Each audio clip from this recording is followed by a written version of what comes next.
everyone, my name is Donald Proven. I'm a founding member of Sun Certified Builders, a certified passive house consultant and a certified passive house tradesperson.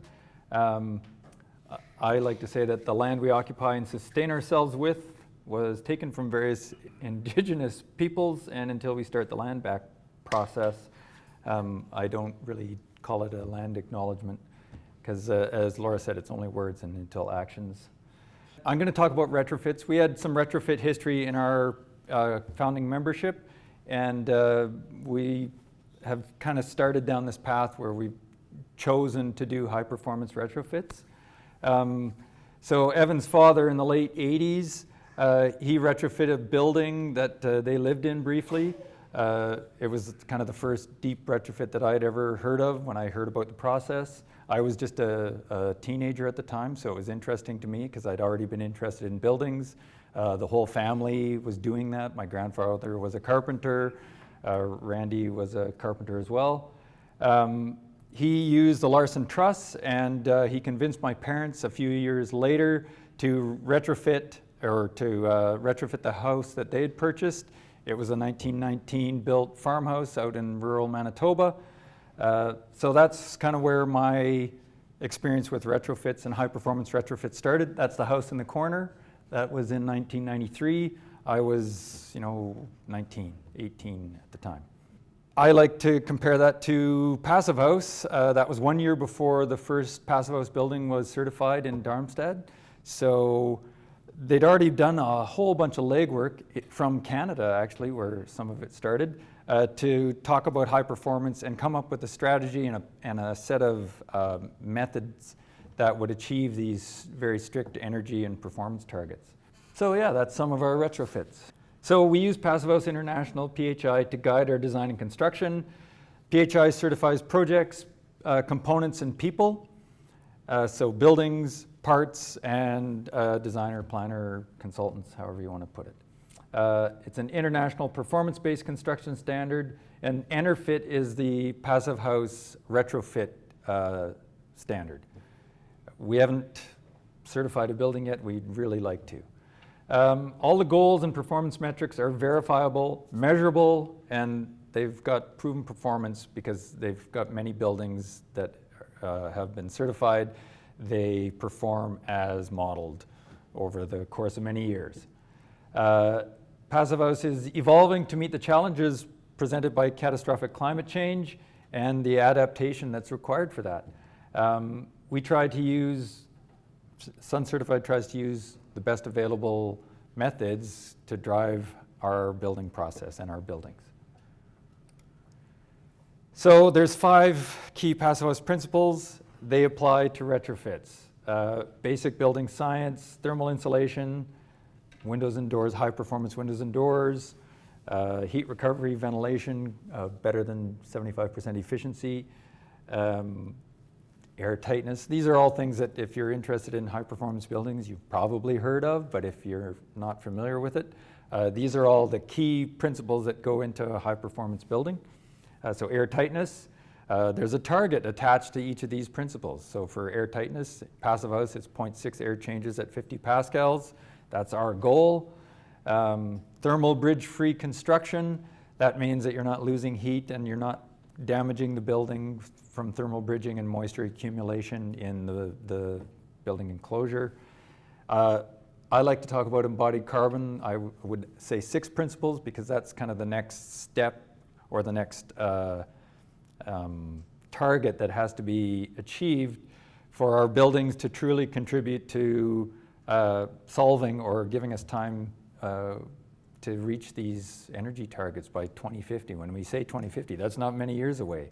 And we need to start storing carbon now, and the buildings can do that. So your retrofit must address those 3 things: thermal bridging, thermal insulation, air tightness, windows and doors, ventilation. Well, you can't really see that here, and embodied carbon.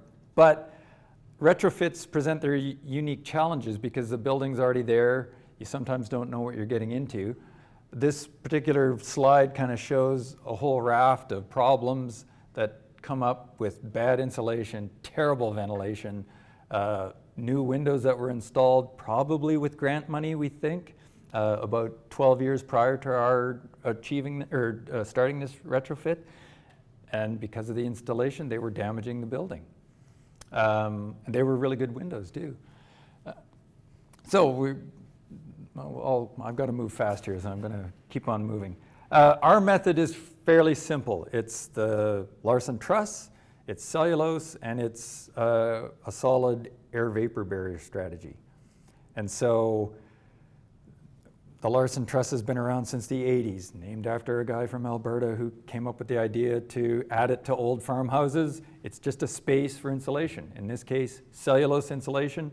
Cellulose is made from paper fiber, so it's made from plants. The wood is made from plants. That stores carbon in the building. That's carbon sequestration. If we're looking at a 60-year life cycle, I think that's quite conservative, but for costing purposes, it's necessary. Lots of buildings in Winnipeg are much older than 60 years, so we know buildings can last a lot longer than that. So they can store carbon for many years. So it's wrapping it in air tightness or wrapping it in insulation and air tightness. That's the strategy. You have to have a plan for details, and that we'll talk about that in a moment. But there's nothing complicated to the method. Many people are using something similar to this. We're going to quickly run through a deep energy retrofit. I'm going to be moving fairly fast. If you have questions, it'll be after the whole event's over. But this was a full deep retrofit, top to bottom replacement of every major system in the building. So we've already done the basement here. The basement floor needed replacement because the old cast iron pipes had been corroded by a new high efficient furnace. The condensate that goes into those cast drains is very basic and it corrodes your pipes. So the main drains were all shot. The floor was in poor condition. It had to be changed. How does one go about doing that in an existing building while the clients live in the building? Very carefully. So you bust up the floor, you get rid of the material that you're not going to use, you try and save as much as you can because there's already been an investment in concrete, which is high carbon, so you don't want to have to do it again. You don't want to have to bring in new, so we use as much of that as we can for aggregate under the old floor. There's the pile of aggregate. New drainage, new sump pit, new weeping tile, all of that goes in. You can see the recycled aggregate being put in place. You can take it out in pails. That's how much earth we're removing to make space for insulation, because you can go to the base of the footing without a structural issue. So that's how much mud we're removing to make space for insulation under the slab. Thermal bridge free design, there's an insulated new post form for some increased structural. We're also breaking the thermal bridge at the footing with some foam. There's the detail of the foam up and over the footing, and airtight for radon, stuff like that. There it is, ready for concrete. We used XPS in this case, high global warming potential. We wouldn't use that again. We'd use EPS or the GPS. Just a quick question. We actually gained up a couple inches because we removed that material, and you don't have to put a whole bunch on top of the footing. So we gained up a few inches. Sequencing comes into play here, but it doesn't really matter what order you do things in as long as you have a plan of attack. So we did the basement first, then we did the roof. The same methodology applies. Air tightness, space for insulation, durable materials to make that system last. So in this case we used OSB. We don't do that anymore. We use plywood. A spacer truss goes on top of the existing roof, only designed to hold insulation and the roof loads. It's non-structural because the structure is already existing. There's more details on the roof. You have to get into detailing when you're thinking about how to go about insulating and all those things, but those are all details that you can approach or you can ask questions about later. We don't have time. There's the new roof, metal roof. We choose that because it's durable, it's recyclable at the end of its life cycle, so you're trying to, one, reduce total cost of building ownership. It never has to be, hopefully it never has to be replaced. And two, We're trying to reduce our embodied carbon by using material that can be recycled. There's the back of the house, the roof's done, we've prepped for walls. So we stripped the existing finish. In this case, it was stucco. You can see there's moisture damage under some of those windows. That's pretty typical. No insulation in this particular building at all. There was foil-faced craft paper that we think they maybe tried as some sort of vapor barrier. We insulated it with cellulose before we closed up the wall with plywood. There again is the air tightness layer. It's just OSB and tape. You repeat that on the south side. You know, it's just sequencing and planning. Rewired at the same time. And then we moved on. Once you can see the plywood was installed on the walls, air tightness layer, taped. So it's airtight, vapor open, made from plants again, storing carbon. Moved on to the basement, so excavate, waterproof, drainage, insulation, protection for the insulation. It's just it's a kind of a standard construction sequence. There's nothing that complicated. There's some details about how to fasten the stuff, how to make the windows work. We have a structural wooden buck for the windows. The actual basement windows can actually increase in size a little bit because you're going to the old concrete cutout. The same goes for the main floor windows. And there's the walls ready for Larson trusses. It's a pretty standard system. We build the Larsons on site. There's the little deck being built where the Larsons are being built. There's our saw station, same. It's kind of a standard sort of thing. So then you just wrap the whole house. In this case, we used asphalt impregnated wood fiber board to contain the cellulose. We use non-asphalt impregnated wood fiber board now because it's much nicer to deal with, lower embodied carbon, it's cheaper, and you're not paying the oil and gas industry. It's vapor open, it's got a slight insulating value, and it holds the cellulose in place. That's its only job. And you just wrap the walls, you just repeat the process. And then once you've got that on, tie par for a weather barrier, and then strapping, in this case, to create an airspace behind whatever finish you're going to put on to increase drying potential and drainage. So in this case it was stucco, so you've got diagonal strapping.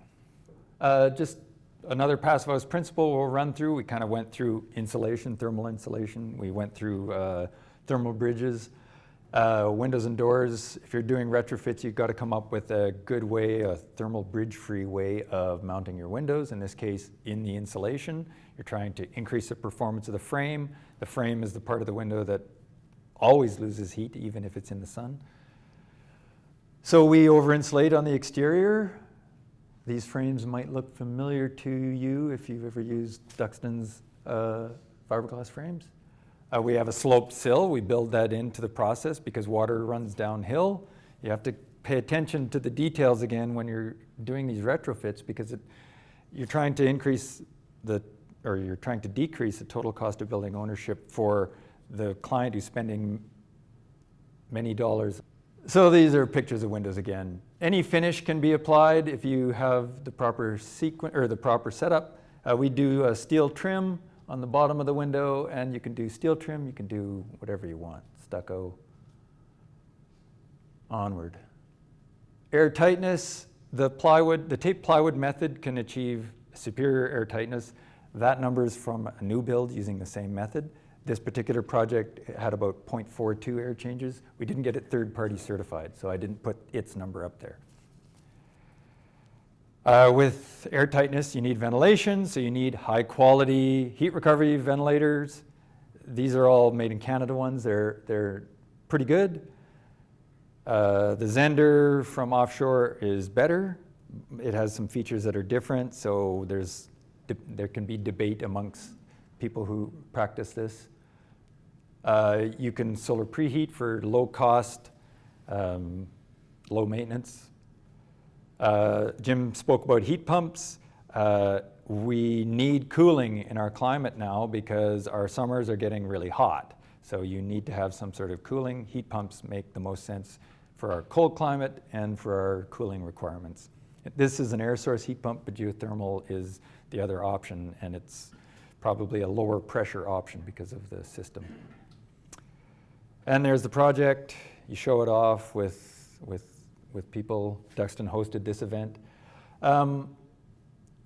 But one house isn't going to do it, so we have to do this at scale. Peter Amarangan from Retrofit Canada, he presented at Sustainable Buildings Manitoba, the Sundance Deep Energy Retrofit, larger project, panelized energy efficient retrofit, so trying to increase the speed of the whole thing, high speed, low drag, trying to make it cheaper. It's one of the best approaches for retrofits at scale. Recover is another one, doing very similar work out east. This is the issue. It's greenhouse gas emissions. Buildings, 17 to 23%, there's some variation. We've all seen this chart before. The built environment is a big source of the emissions. We have to figure out a way to make this work. We can technically achieve these targets. People are doing it all over the place. The issue is it's very expensive, as Jim pointed out. So how do we make it part of our process moving forward where we're not having to outlay this capital? Like, you can't ask an individual to spend $350,000 to retrofit your single-family dwelling when your income is much less than that. It doesn't work. So there has to be a method created where we can achieve this, because otherwise we're not going to reach these 2050 goals. We just can't. There's too many buildings to retrofit. I speak about embodied carbon because we can't net zero our way out of the embodied carbon issue.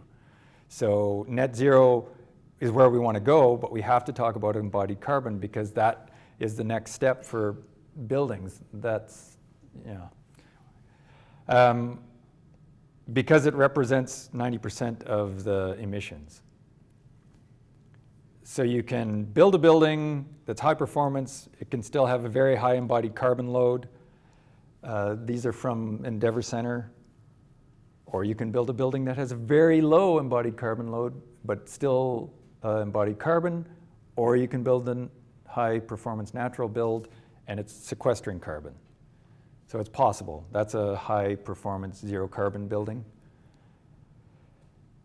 Embodied carbon, you have to do some research. There's many, many tools available. CO2 emissions are not decreasing. The only bumps on here are economic slowdown. So that has to be a trigger in our heads that something about our economy is pumping out all this CO2. So until we figure out a way to deal with that, we're not going to move ahead. And that has to be something that we hold in our minds. This part of the chart is just since I was born. It's always going up. Here's our landscape. How do we retrofit those buildings? How do we move ahead? Those are the questions I have for everybody in the room. Thanks.